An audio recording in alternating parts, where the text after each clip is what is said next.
Do you know who you really are? And what you're capable of? Most people think they do. But here's the uncomfortable truth. You're probably living at about 40% of your true capability. Most of us are.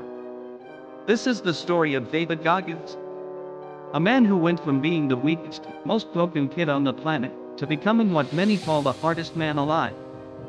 A Navy SEAL. An ultra-marathon runner. A world record holder. But this isn't just a story about one man. It's a blueprint. A proven path to self-mastery that anyone can follow, if they're willing to suffer.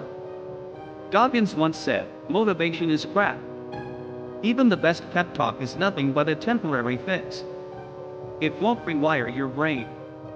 What rewires your brain is pain, accountability, and a relentless refusal to stay comfortable." This is the story of Can't Hurt Me. In 1981, the Goggins family lived on Paradise Road in Williamsville, New York. A beautiful neighborhood. Doctors, lawyers, professional athletes. A two-story White House with a Rolls-Royce in the garage and a Corvette in the driveway. From the outside, it looked like the American dream. But inside those walls was hell. And the devil was David's father, Sonny's Goggins. Sonny's own skating, a roller skating rink in the rough part of East Buffalo. By age 6, David was working there every night, organizing skates, polishing the rink floor. While other kids played, David stood on a step stool, spraying deodorant on rental skates until his eyes turned bloodshot. The rink closed at 10 p.m. That's when the real work started. David, his brother, and their mother would clean until midnight, scraping gum off floors, cleaning bathrooms, taking inventory. Then they'd collapse on the office sofa while the ceiling shook with bass-heavy fun from the bar upstairs. His mother was still working the bar his father ran. And Trunnies was a monster. He beat his wife with a belt buckle. He kept a loaded pistol under the cushion where 6-year-old David slept. He ran prostitutes across the border to Canada. He controlled every dollar, every moment, every breath his family took. One night, when David was 7, his father dragged his mother down the stairs by her hair. She was bleeding from the temple. David jumped on his father's back, screaming, "Don't hit my mom." Trunnies threw him to the ground and started whipping him with the belt. David curled into a ball. But he didn't cry. He refused to give that man the satisfaction. Eventually, David's mother found the courage to leave. She took her 2 sons and fled to Indiana with almost nothing. They were poor, living on welfare. But they were free. Or so they thought. The damage was already done. Years of abuse had left David broken. He was behind in school. He couldn't read at grade level. He was angry, confused, and lost. He was, by every measurable standard, a statistic in the making. By junior year of high school, David Goggins was failing. He had a D average. He'd missed over a quarter of the year due to unexcused absences. He'd failed the ASVAB military entrance exam with a score of 20 out of 99. The minimum for the Air Force was 36. He wanted to join the military. It was his only way out. But he couldn't even qualify. Then one night, after spending his last dollar, David came home to a letter from his school. It said he wouldn't graduate unless he showed significant improvement. That night, he stood in front of his bathroom mirror, steam billowing around him. And he had the most important conversation of his life. With himself. "Look at you," he said. "You stand for nothing. You are an embarrassment. You read like a 3rd grader. You've never tried hard at anything. No more taking the easy way out. It's time to grow the F up." He shaved his head clean. He looked different. He felt different. What started as a rant became a ritual. Every night, David would shave his head, look in the mirror, and hold himself brutally accountable. He wrote goals on post-it notes and stuck them to the mirror. Make your bed like you're in the military. Pull up your pants. Shave your head every morning. Cut the grass. Wash all dishes. He called it the accountability mirror. And here's the thing most people miss. David wasn't gentle with himself. He was raw. Brutally honest. Because that's the only way real change happens. If you're fat, don't tell yourself you need to lose a few pounds. Tell yourself you're fat. If you've wasted years doing something you hate, don't sugarcoat it. Tell yourself the truth. The dirty mirror you see every day is going to tell you the truth every time. So why are you still lying to yourself? So you can feel better for a few minutes and stay the same? David used that mirror to get his grades up. To get in shape. To study for the ASVAB. He woke up at 5 a.m. to hit the gym before school. He ran miles in the dark. He memorized entire textbooks word by word because that was the only way he could learn. And eventually, he passed the exam. He qualified for the Air Force. But he was just getting started. David Goggins wanted to be a Navy SEAL. But there was a problem. He weighed 300 pounds. The Navy gave him a deadline.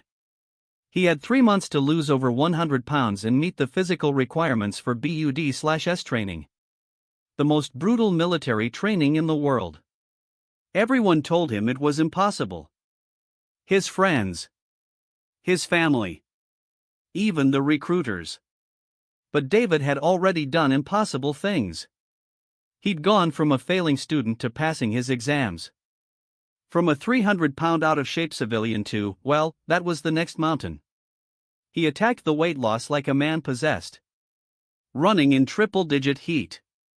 Swimming when he didn't know how to swim. Eating almost nothing. Pushing through pain that would break most people.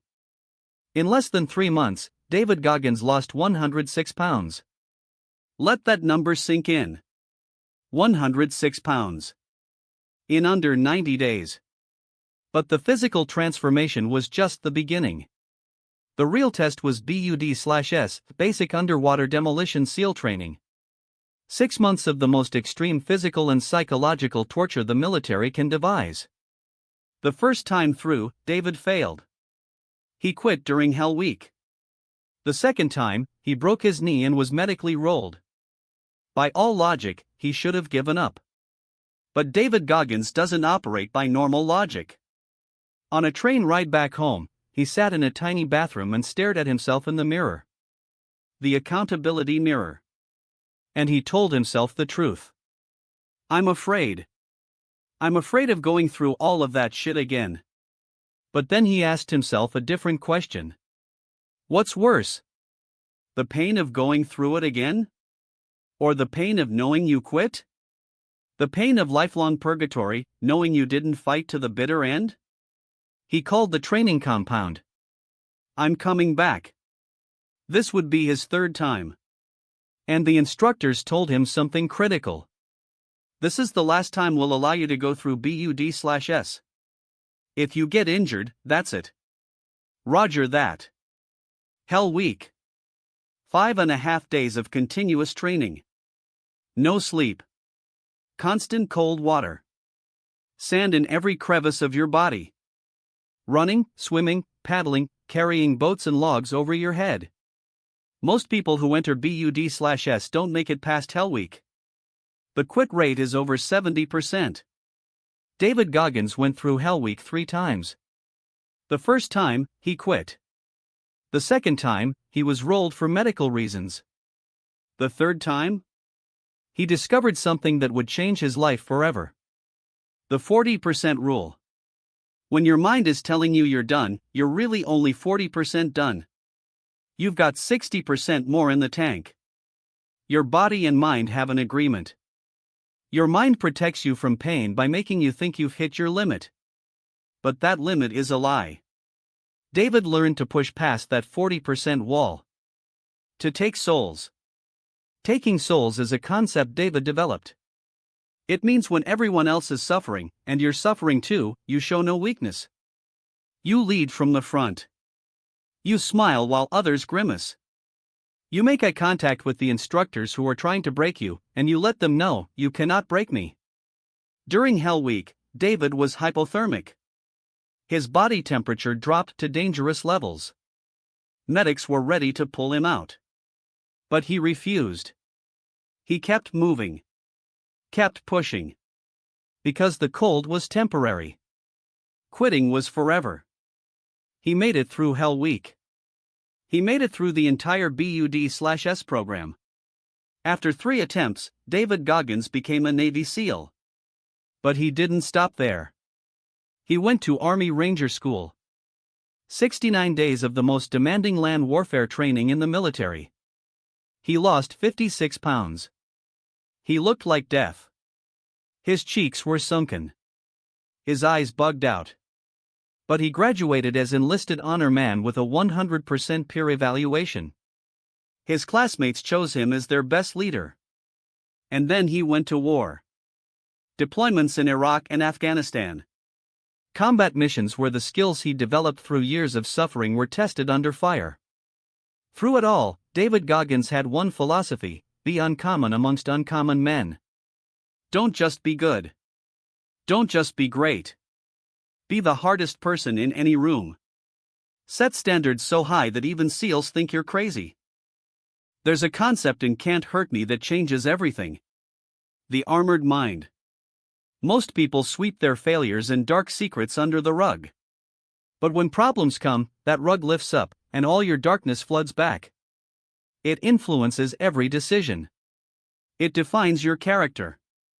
David realized that to build an armored mind, a mindset so calloused and hard it becomes bulletproof, you have to go to the source of all your fears and insecurities. You have to face your demons. Not ignore them. Not pretend they don't exist. Face them. For David, that meant accepting his abusive father as part of him. Accepting that the lying, cheating character of David Goggins had influenced him more than he wanted to admit. He used to tell people his father was dead. He couldn't face the truth. But on one sleepless night on his mother's couch, David finally stopped running. He realized something profound. Every episode of child abuse that could have killed him had made him tougher. Sharper. More resilient. His fucked up hand in life was like running a 100-mile race with a 50-pound rucksack on his back. Could he still compete? Yes. And how fast would he be once he shed that weight? Your character is your foundation. If you build success on a cracked foundation, everything eventually crumbles. The armored mind is about fixing that foundation. Going back through your past.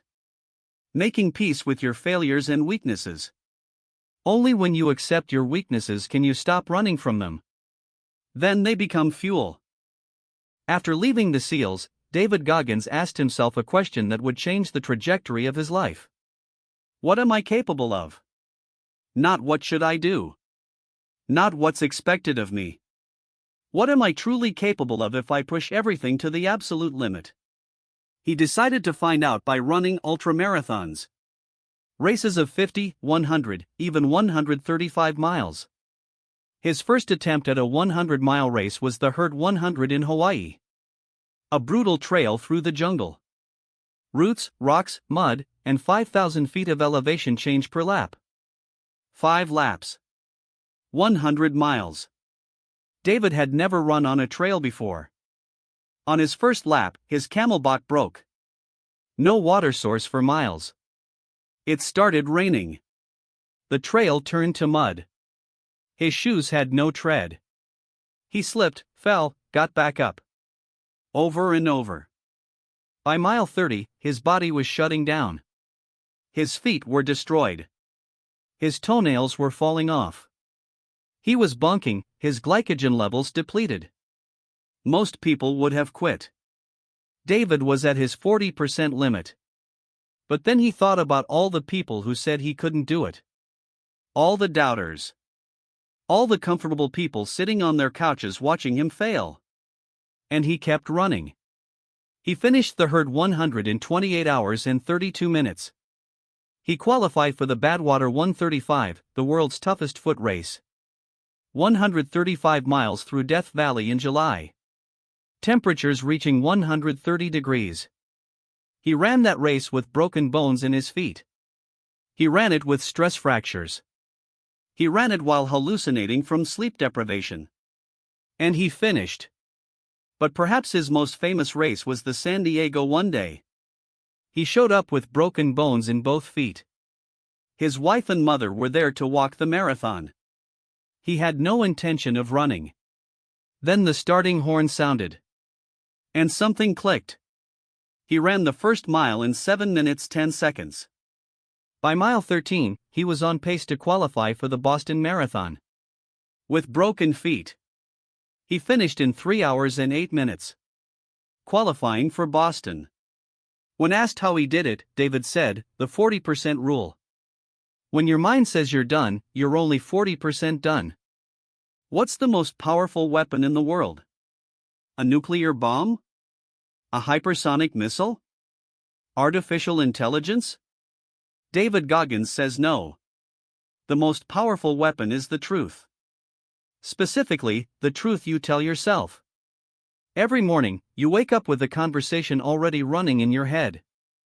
That conversation follows you all day. It's there when you go to bed. And eventually, you act on it. If that conversation is negative, if it's full of excuses and self-pity, your life will be negative. Full of excuses and self-pity.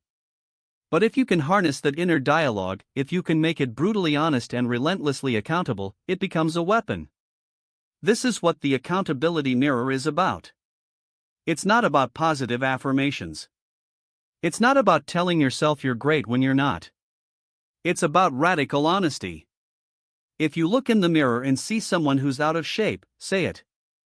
If you see someone who's been living in fear, say it. If you see someone who's wasted years, say it.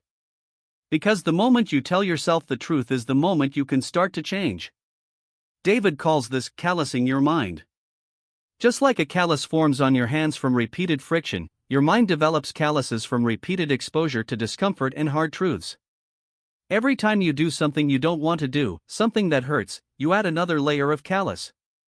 And over time, your mind becomes so tough, so resilient, that nothing can break it. The accountability mirror is where it starts. But the 40% rule is where it lives. In the moment of maximum discomfort, when every fiber of your being says quit, you remember, I'm only at 40%. I have more. I will push through. In 2013, David Goggins decided to break the world record for most pull-ups in 24 hours. The record was 4,021. David wasn't a pull-up specialist. He wasn't genetically gifted for this feat. He was a runner, a SEAL, a grinder. But he believed that talent is overrated. What matters is effort, repetition, and an absolute refusal to quit. He trained for months. Developing a technique. Building endurance. Planning his nutrition and rest breaks. On the day of the attempt, he started strong. Pull-up after pull-up. Hour after hour. But by hour 12, his hands were shredded. The skin was peeling off his palms. He was bleeding through his gloves. His forearms were on fire. He failed on his first attempt. He got to 2,500 pull-ups before his body gave out. Most people would have accepted that as their limit. Not David. He came back 2 months later. He did 4,030 pull-ups in 24 hours. Breaking the world record. When asked about talent, David says, talent not required. What's required is suffering. What's required is falling in love with the process of becoming better, even when that process hurts. This philosophy extends to everything David does. He doesn't believe in natural gifts. He believes in natural effort. The person who works the hardest, who suffers the most, who refuses to accept their perceived limits, will always outperform the person who coasts on talent. David also completed the Badwater 135, the world's toughest foot race. 135 miles through Death Valley. He's completed multiple ultramarathons. He's set records in endurance events that most people can't even imagine attempting. None of it came from talent. All of it came from the 40% rule and a relentless commitment to accountability. There's a philosophy David Goggins lives by that separates him from even other elite performers. He calls it being uncommon amongst uncommon. In a world of Navy SEALs, where everyone is already elite, David pushes to be the hardest of the hard. In a room of ultra-marathon runners, he's the one running on broken bones. In a group of world-class athletes, he's the one training at 3 a.m. Being uncommon amongst uncommon means never being satisfied. No matter what you achieve, you can always do more. You can always be better. David wakes up every day as if he's back at BUD/S, day 1, week 1. Starting at 0. Because no matter what you've accomplished, the work is never done. This mindset applies to everyone. Not just SEALs or athletes. Are you an experienced professional? Great. Learn a new skill. Take on a challenge that makes you uncomfortable. Are you enjoying a successful career? Wonderful. Start a side project that scares you. Starting at 0 is a mindset that says your refrigerator is never full. You can always become stronger, more capable, more reliable. The uncommon amongst uncommon philosophy is about setting standards that most people think are crazy, and then exceeding them. The Buddha said that life is suffering. David Goggins agrees. But here's what most people get wrong about suffering. They try to avoid it. They carve out safe spaces. They consume media that confirms their beliefs. They take up hobbies aligned with their talents. They spend as little time as possible doing things they hate. And that makes them soft. David's philosophy is the opposite. Seek suffering. Fall in love with discomfort. Because on the other side of pain is growth. On the other side of failure is power. When David was told he couldn't be a SEAL, he used that doubt as fuel. When people said he couldn't run 100 miles, he ran 135. When they said he couldn't break the pull-up record, he did 4,030. Failure isn't the end. It's the beginning. Every failure is data. Every setback is a lesson. Every time you fall and get back up, you become stronger. And then there's the most powerful question in the world. What if? What if you stopped limiting yourself? What if you stopped listening to the voices that say you can't? What if you looked at every obstacle as an opportunity? What if as an exquisite middle finger to anyone who has ever doubted your greatness? It silences negativity. It reminds you that you don't really know what you're capable of until you put everything you've got on the line. What if as the power and permission to face down your darkest demons, your very worst memories, and accept them as part of your history? When you do that, you can use them as fuel to envision the most audacious, outrageous achievement. And go get it. David Goggins was born broken. Abused as a child. Failed in school. Weighed 300 pounds. Couldn't pass a basic military entrance exam. By every metric that matters to society, he should have been a statistic. Instead, he became a Navy SEAL. An Army Ranger. An ultramarathon runner. A world record holder. A wildland firefighter. One of the hardest human beings on the planet. How? Not through talent. Not through luck. Not through motivation. Through accountability. Through suffering. Through a relentless refusal to accept 40% of his capability. And here's the thing. David Goggins isn't special. He's not genetically gifted. He's not a genius. He's not from a wealthy family. He's just a man who decided that being comfortable was worse than being in pain. Who decided that quitting was worse than failing? Who decided that the truth, no matter how ugly, was better than a comfortable lie? You have that same power. Right now. Today. The 40% rule applies to everyone. The accountability mirror works for anyone willing to use it. The armored mind is available to anyone willing to build it. The question isn't whether you can change. It's whether you're willing to suffer to make it happen. Don't stop when you're tired. Stop when you're done. It's time to go to war with yourself.